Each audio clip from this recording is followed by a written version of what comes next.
Good afternoon, students. Last lecture we have seen about stresses, means types of stresses: tensile stress, compressive stress, shear stress. Okay. Now we are going to discuss about bearing stress. Okay. So in bearing stress is defined as a localized compressive stress at the surface of contact between two components of a machine which have relative motion between them. The two components of machine which have relative motion between them. So bearing stress is taken into account in design of machine elements like screw joint, crank pin and large end bearings in IC engine, then small end of connecting rod and piston pin, etc. Okay. In figure shows the journal of supported in bearing of diameter d, and this is rotating journal of diameter d, and on rotating journal a fixed bearing is mounted with a length small l. Okay. And in figure b the distribution of this bearing pressure. Okay. So usually the bearing stress is also called as bearing pressure.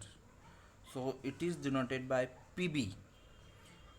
PB is equal to W or P upon L into D. Okay. And for your kind information, the length small l is taken as 1.25 times the diameter. Therefore, L is equal to 1.25 D. Okay. Then next type of stress is crushing stress. Okay.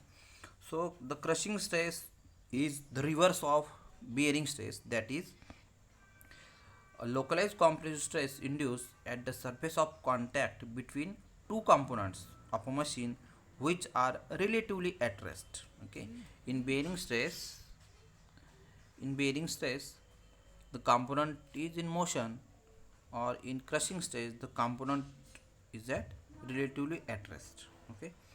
Here there is no relative motion between the two components. Okay. In figure shows, consider riveted joint subjected to load P. Okay. And the diameter of rivet is T and the thickness of plate is T. Okay. So the crushing stress induced is calculated as sigma ck is equal to P upon dTn, where d is equal to diameter of rivet, t is equal to thickness of plate, and n, small n, means number of rivets. Okay. So the best example of crushing stress is quarter joint or knuckle joint, and the quarter joint and knuckle joint we will discuss in our next chapter. So next stress is bending stress. Okay. So bending stress, when a beam is subjected to bending moment M, you all of you know that what is bending moment, what is moment. Okay. The basically the moment is nothing but the product of force into perpendicular distance. So when a beam is subjected to bending moment M, the stress induced is called bending stress. Okay. So you all of you know that bending stress induced at extreme fiber, that is the greatest distance from neutral axis. Okay. And bending stress sigma b is equal to m by z. Okay. Where m is equal to moment and I is equal to moment of inertia of that particular section. Then next is torsional shear stress. Okay.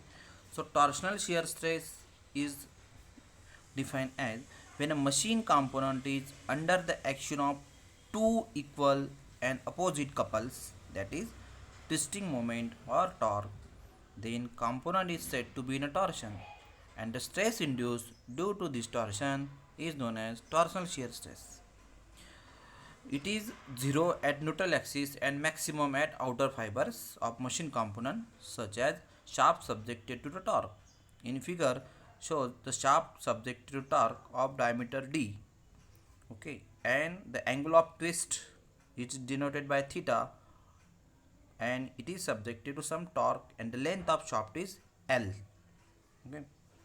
So all of you know that the basic torsion equation is T upon J is equal to tau upon R is equal to C theta or G theta upon L. Okay. Then transverse shear stress.